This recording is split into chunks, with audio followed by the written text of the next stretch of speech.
Just outside the stockyards is Stockyard City, a historic part of Oklahoma City featuring all kinds of shops and restaurants with an authentic Western flavor, like Shorty's Caboy Hattery. I said, I have people ask me, how can you be so successful? And I said, because I'm a very nice person and I love a lot of people. I'm not ugly like you. She's the official custom hat maker of the American Quarter Horse Association, 10 collegiate equestrian teams, SMU Mustang. It's actually lasered. And the Little Britches Rodeo, just to name a few from a very long list. Plus, she's been inducted into the National Cowgirl Hall of Fame. I was so overwhelmed, I didn't know what to say. Yeah. It's a pretty big deal. And the beautiful hats made by Shorty's Caboy Hattery are prized by cowboys and cowgirls everywhere. It's just a catchy word, and it's slang for cowboy, and everybody thinks I don't know how to spell cowboy, and everybody remembers it.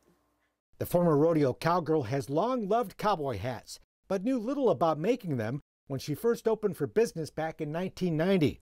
My father had passed away, and my brother sent a couple of hats off to a company down at Houston to have them cleaned, and they were ruined when they got back. And he said, you know, as much as you love hats, you ought to get in the hat cleaning business. So a bulb went off in my head.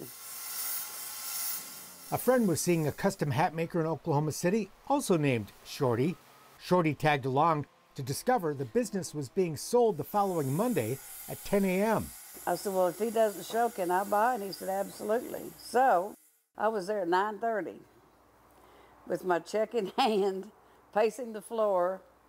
And at 2 minutes after 10, I wrote him a check, and it was now my business. And it was the best thing that ever happened to me. But it wasn't easy. At first, she used the old company's jerry-rigged boiler made out of an old beer keg to steam her hats until the fire department showed up one day. And he said, turn that off. Told me not to ever use it again. He said, you could have blown up this whole block because you have a gas leak in here. That's what the smell is. And he said, and you're smoking, you could have blown up. I said, oh my, I had no idea. She took out a loan, got better equipment, and persevered. And I kept thinking, you know, if I can clean a hat, I bet I can custom make one. So I started custom making hats by myself. I was the only one working here. It took me 15 years to get good at it. By the early 1990s, she was selling her hats during the day at horse shows and other Western events and making them at night. And with some help from her sister, business grew. In my display, I went out in the pasture and cut down a few trees.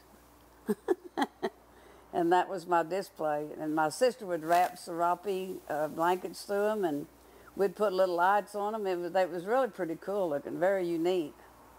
And that's how I started. Today, selling 1,000 hats a year all over the country with a trusted team and looking to expand, Shorty's success has come after years of struggle, hard work, and lots of love. I said, I have people ask me, how can you be so successful? And I said, because I'm a very nice person and I love a lot of people. I'm not ugly like you. Shorty and her team are on the road about 225 days a year. They were about to head for an AQHA event in Ohio when we stopped by. 90% of these hats will come off the wall and go with us to Ohio. How many hats you got in this warehouse here? Not near enough, I can tell you. I love my job. While Shorty's traveling, her expert team stays busy in her Stockyard City shop, turning out beautiful hats, handmade, one at a time. We got this shipment of brown hat bodies in over the weekend. It all starts with a raw hat body. We don't build the fur, we don't mix the fur here, we don't do any of that here, or we don't color the hats here. That's all done in Winchester, Tennessee. So this is what we get when we receive a body. That goes into a century-old blocking machine. And, we'll cover this up, and when it gets real soft and pliable, we'll put that block in there. That's the hat size of the customer. And what this does is this brings out the stiffness in the brim.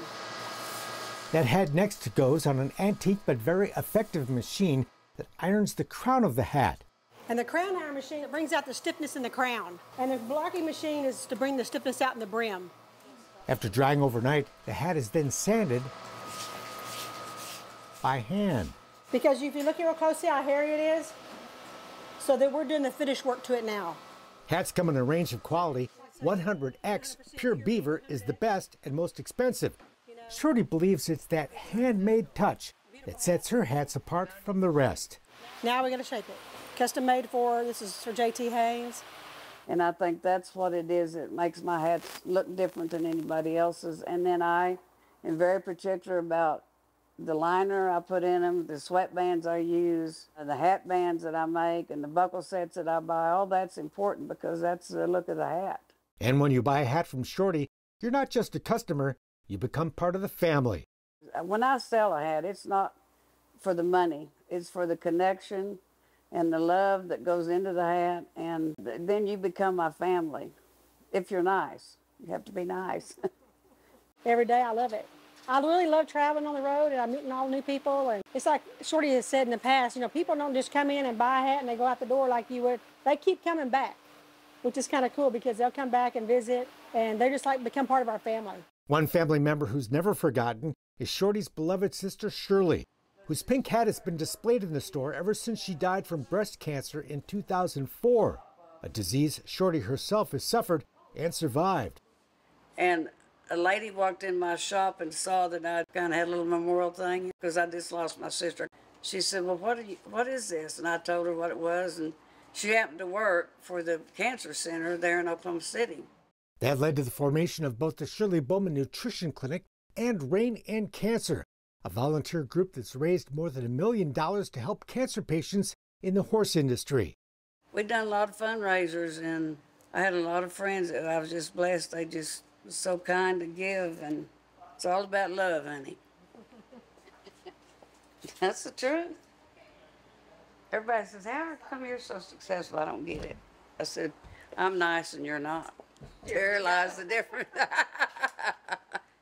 Visit this shop, and it's clear that while Shorty would love to make you a very fine hat, this is indeed a labor of love as well. Well, it's been an amazing journey. I've loved every second of it.